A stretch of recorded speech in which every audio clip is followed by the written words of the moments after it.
সেটা হচ্ছে surface tension. তো কনসেপ্টটা ভালো করে দেখবে যে মনে করো একটা মলিকুলস এর সাথে অলওয়েজ ফোর্স অফ অ্যাট্রাকশন এর মধ্যে ইনভলভ থাকে। তা একটা মলিকুলস এর সাথে একটা মলিকুলস এর ফোর্স অফ অ্যাট্রাকশন রয়েছে। তো মনে রাখবে যে ডিফারেন্ট মলিকুলস এর মধ্যে যদি ফোর্স হয়, ডিফারেন্ট মলিকুলস আরেকটা হচ্ছে same molecules, same type of molecules.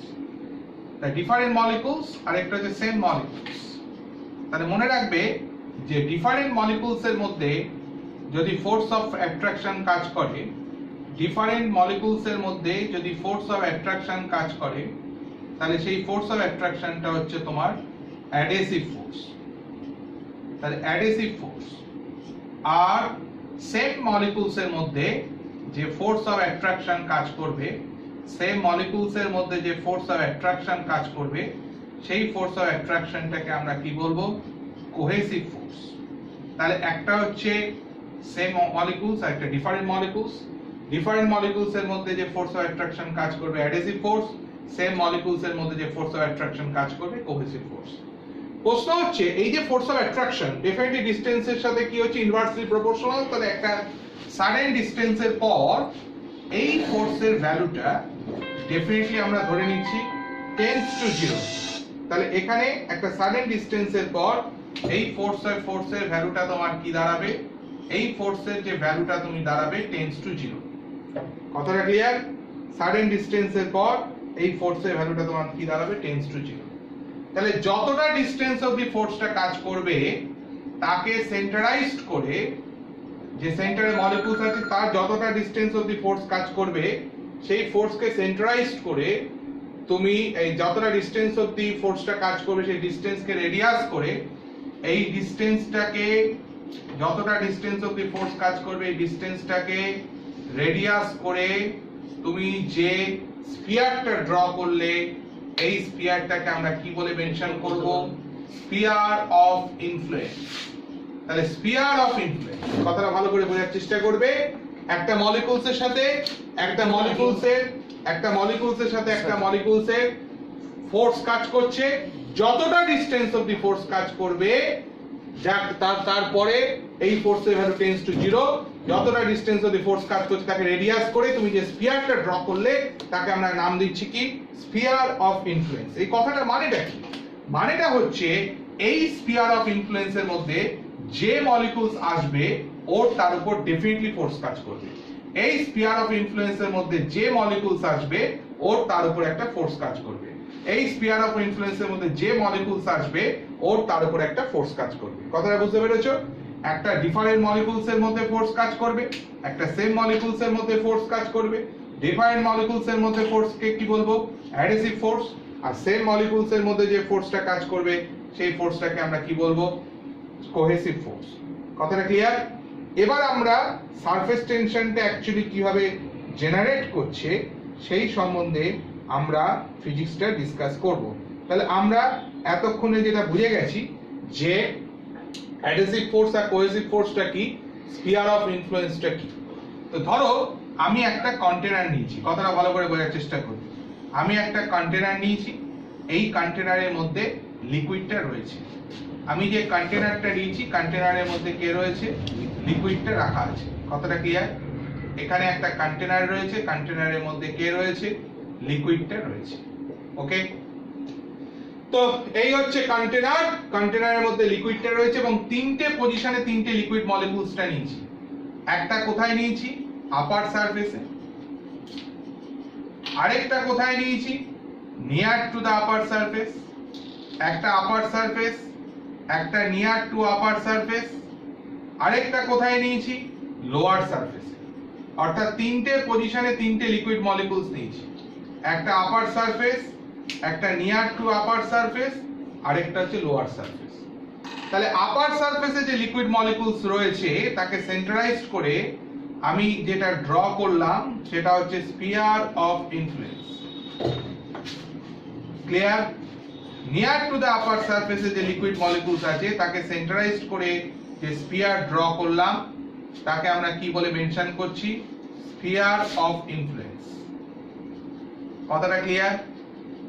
এবং লোয়ার সারফেসে যে লিকুইড মলিকুলস রয়েছে তাকে সেন্টারাইজড করে আমরা ড্র করেছি কি স্ফিয়ার অফ ইনফ্লুয়েন্স। তাহলে স্ফিয়ার অফ ইনফ্লুয়েন্স আমরা ড্র করেছি। স্ফিয়ার অফ ইনফ্লুয়েন্সটা অ্যাকচুয়ালি কি? স্ফিয়ার অফ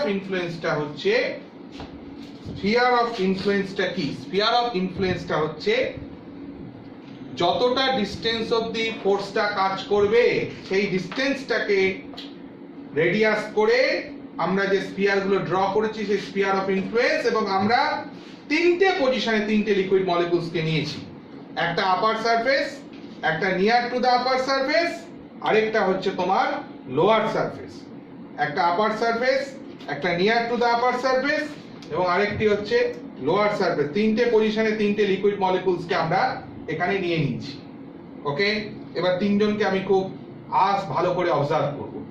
মনে করো একদম আপার সারফেসে যে লিকুইড মলিকুলসটা রয়েছে, ভালো করে পিকচারটা দেখো। আপার সারফেসে যে লিকুইড মলিকুলসটা রয়েছে তাকে সেন্টারাইজড করে আমি স্ফিয়ার অফ ইনফ্লুয়েন্স ড্র করেছি। তার নিচের পার্টটা কে রয়েছে? লিকুইড। তার উপরের পার্টটা আছে গ্যাসিয়াস মিডিয়াম।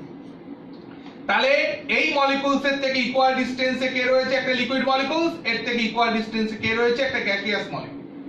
তাহলে এই যে লিকুইড মলিকুলস আর গ্যাসিয়াস মলিকুলের মধ্যে একটা ফোর্স কাজ করছে F1, আর লিকুইডের মধ্যে কাজ করছে ফোর্স F2। কোন ফোর্সটা বড় হবে? লিকুইডে। কেন? লিকুইডের মলিকুলস এর মাস গ্যাসের থেকে বেশি, তার মানে ডেফিনেটলি কি হবে? F2 greater than F1। Clear? Liquid gas, liquid, তাহলে F2 গ্রেটার দ্যান F1।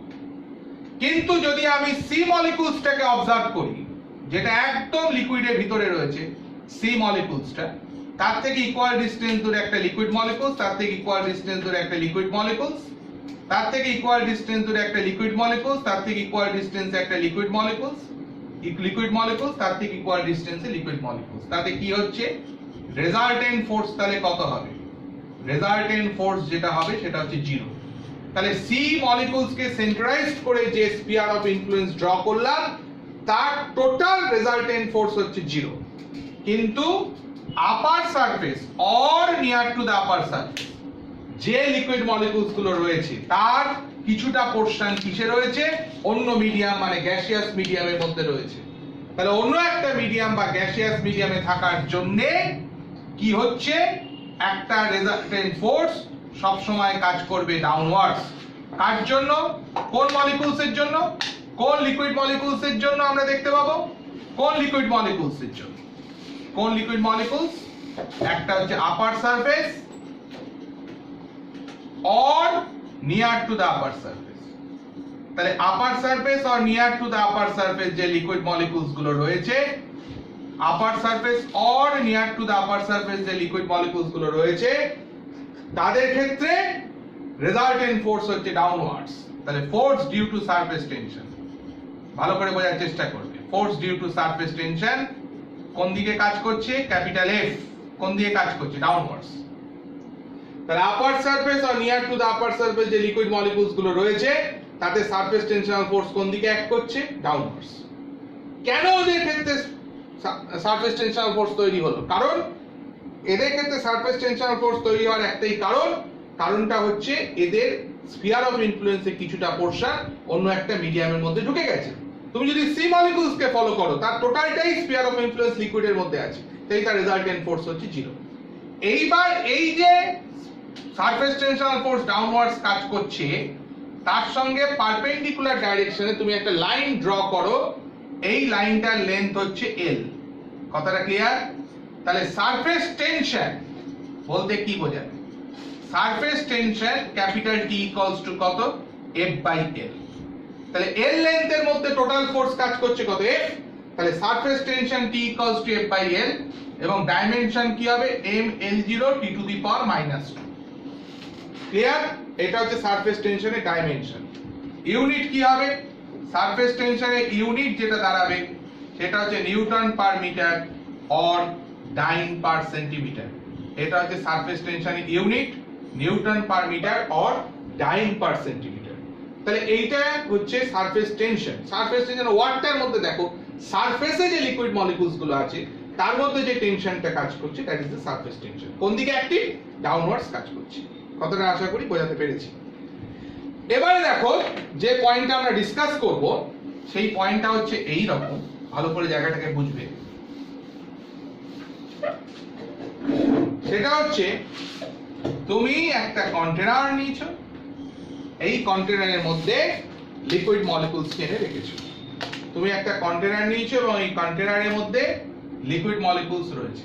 তাহলে এই যে লিকুইড মলিকুলস গুলো আছে তার সারফেস টেনশনাল ফোর্স কোন দিকে অ্যাক্ট করবে? ডাউনওয়ার্ডস। তাহলে লিকুইড মলিকুলস যেটা রয়েছে সারফেস টেনশনাল ফোর্স কোন দিকে অ্যাক্ট করবে? ডাউনওয়ার্ডস। তাহলে তুমি কন্টেনারটাকে কি করেছো? স্ট্রেচ করেছো। তাহলে কন্টেনারটাকে স্ট্রেচ করলে কি হবে? যখন কন্টেনারটাকে স্ট্রেচ করবে তখন তোমার কি হবে? লেভেল অফ লিকুইডটা কি হবে? লেভেল অফ লিকুইডটা কি হবে? ডিক্রিজ করে যাবে। এই যে কন্টেনারটাকে স্ট্রেচ করলাম তাতে লেভেল অফ লিকুইডটা তোমার কি হবে? ডিক্রিজ করবে। ক্লিয়ার? তাহলে কন্টেনারটাকে স্ট্রেচ করলে লেভেল অফ লিকুইডটা কি হবে? ডিক্রিজ করবে। আর কি হতে পারে? Cross sectional area. তাহলে ক্রস সেকশনাল এরিয়া যেটা রয়েছে সেই ক্রস সেকশনাল এরিয়াটা তোমার কি হবে? ইনক্রিজ করবে।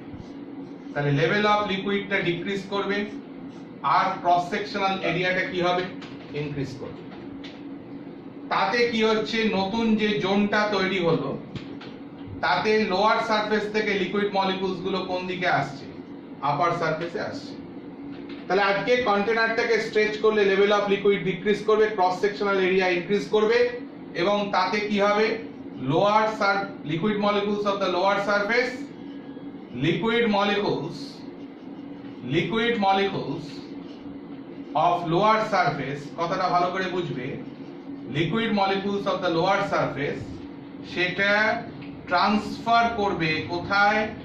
Liquid molecules of the lower surface transfer করবে আপার সারফেস অফ লিকুইড মলিকুলস। তাহলে লোয়ার সারফেস থেকে ট্রান্সফার করে কোথায় আসবে? Upper surface of liquid molecules এ ট্রান্সফার করবে। কথাটা ক্লিয়ার? তুমি যখনই কন্টেনারটাকে স্ট্রেচ করছো লেভেল অফ লিকুইডটা কি হবে? ডিক্রিজ করবে, ক্রস সেকশনাল এরিয়া ইনক্রিজ করবে। তাহলে লোয়ার সারফেস থেকে লিকুইড মলিকুলস গুলো ট্রান্সফার হয়ে কোথায় আসবে? লোয়ার সারফেস থেকে লিকুইড মলিকুলস গুলো ট্রান্সফার হয়ে আপার সারফেসে চলে আসবে। আপার সারফেসে তোমার চলে আসবে, লিকুইড ট্রান্সফার হয়ে আপার সারফেসে চলে আসবে, মানে যে জোনটা তৈরি হলো তার। প্রশ্ন হলো কাজটা কি সহজ হয়েছে? কখনোই নয়। কারণ force due to surface tension কোন দিকে active? Force due to surface tension active হচ্ছে ডাউনওয়ার্ডস। কথাটা ভালো করে বুঝবে, force due to surface tension act করছে কোন দিকে? ডাউনওয়ার্ডস। তার এগেইনস্টে মলিকুলস গুলোকে উঠে আসতে হচ্ছে। তাহলে যখন কন্টেনারটাকে স্ট্রেচ করছো ক্রস সেকশনাল এরিয়া ইনক্রিজ করছে তখন liquid molecules of the lower surface transfer করবে কোথায়? আপার সারফেসে। তখন তাতে কি হবে? তাতে যেটা হবে work done against force, work done against force due to surface tension. তাহলে সারফেস টেনশনের ফোর্স যেটা কাজ করবে ডাউনওয়ার্ডস তার এগেইনস্টে এখানে কি হবে? Work done against force due to surface tension. অর্থাৎ সারফেস টেনশন ফোর্স ডাউনওয়ার্ডস কাজ করবে, তার এগেইনস্টে একটা ওয়ার্ক ডান হবে। তাহলে এখানে যেটা হবে সেটা হচ্ছে work done against force due to surface tension. কথাটা ক্লিয়ার? তাহলে যখন কন্টেনারটাকে স্ট্রেচ করা হচ্ছে লেভেল অফ লিকুইডটা ডিক্রিজ করছে, ক্রস সেকশনাল এরিয়া ইনক্রিজ করছে, তখন একটা যেটা হবে সেটা হচ্ছে work done against force due to surface tension. তাহলে সারফেস টেনশনাল ফোর্সের এগেইনস্টে এখানে একটা ওয়ার্ক ডান হতে দেখবে। কথাটা ক্লিয়ার? তাহলে আমরা যদি ফিজিক্সটাকে এভাবে ডিসকাস করি, এখানে আমরা একটা কন্টেনার নিয়েছি, এটা হচ্ছে আপার সারফেস। তাহলে আপার সারফেসে এখানে লিকুইড মলিকুলস যেটা রয়েছে, তাহলে আপার সারফেসে এটা লিকুইড মলিকুলস রয়েছে এ বি সি ডি। তাকে তুমি স্ট্রেচ করেছো, এই কন্টেনারটাকে স্ট্রেচ করে গেলে, তাহলে স্ট্রেচ করে সেটা হয়ে গেল কোথায়? ইজি। এটা হচ্ছে আপার সারফেসে পিকচার। আমি কি বলেছি? যখন কন্টেনারটাকে স্ট্রেচ হবে লেভেল অফ লিকুইডটা ডিক্রিজ করবে। লেভেল অফ লিকুইডটা এখানে ডিক্রিজ করা মানে কি? লেভেল অফ লিকুইডটা এখানে ডিক্রিজ করা মানে কি? এখানে একটা ওয়ার্ক ডান এগেইনস্ট ফোর্স হচ্ছে, ওয়ার্ক ডান এগেইনস্ট ফোর্স হচ্ছে এবং সেইটা ওয়ার্ক সারফেস টেনশনের এগেইনস্টে ওয়ার্ক ডান হচ্ছে। তা এই হচ্ছে এবিসিডি একটা আপার সারফেস, তাকে স্ট্রেচ করা হয়েছে। তাকে স্ট্রেচ করে কতটা স্ট্রেচ করলাম?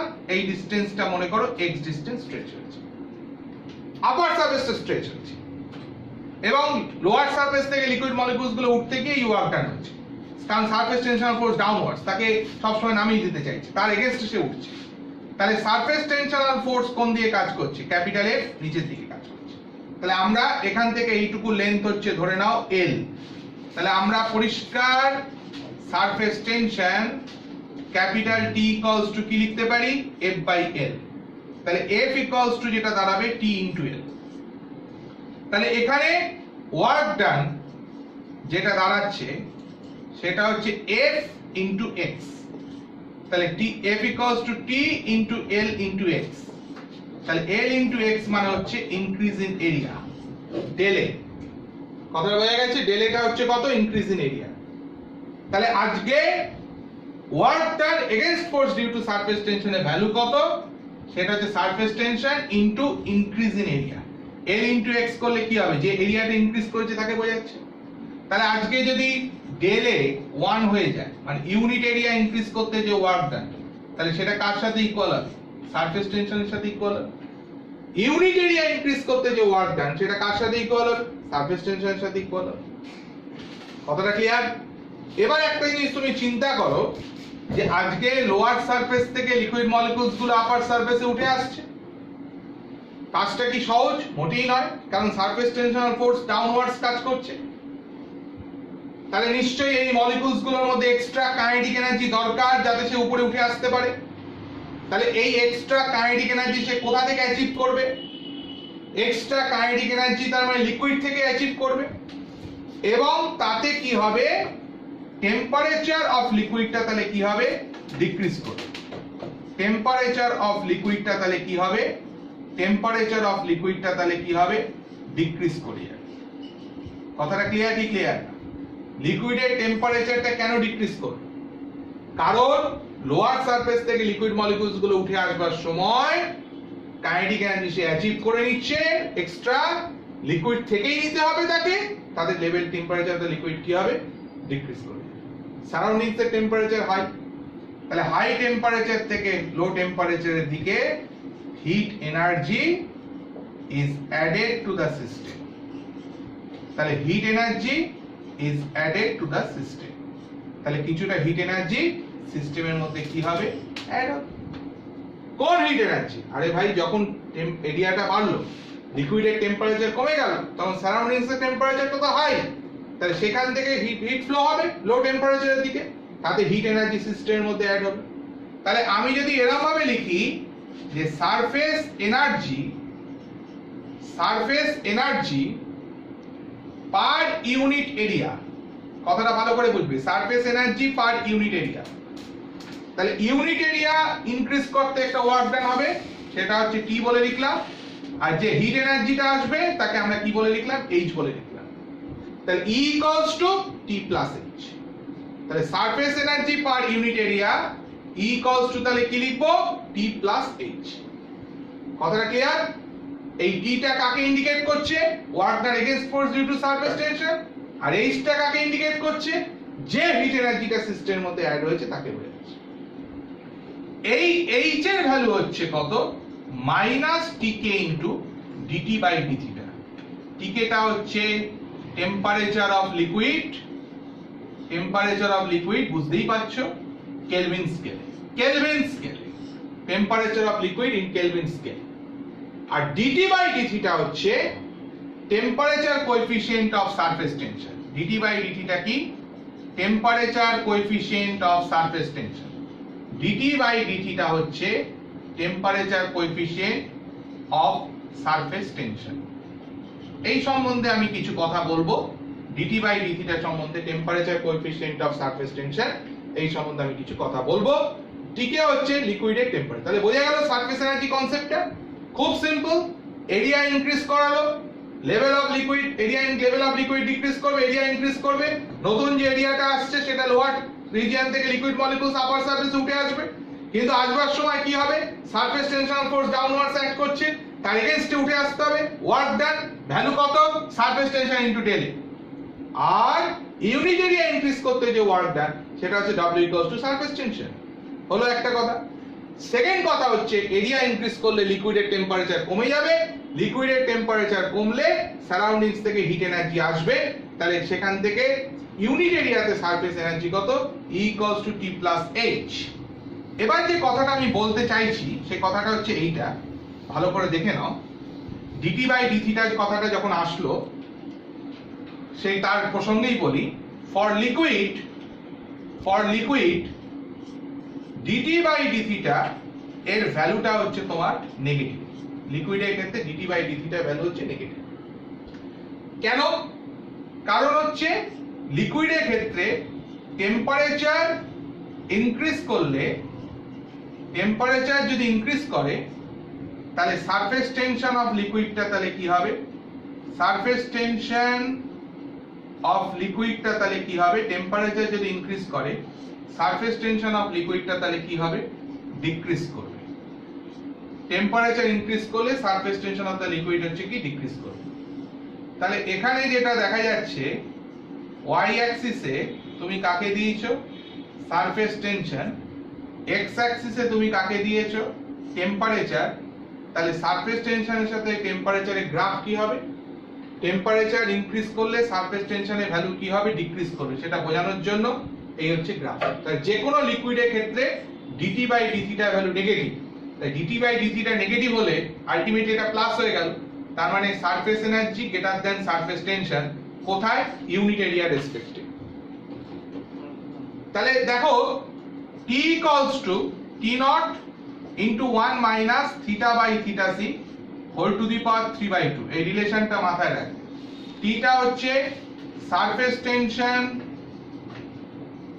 Of liquid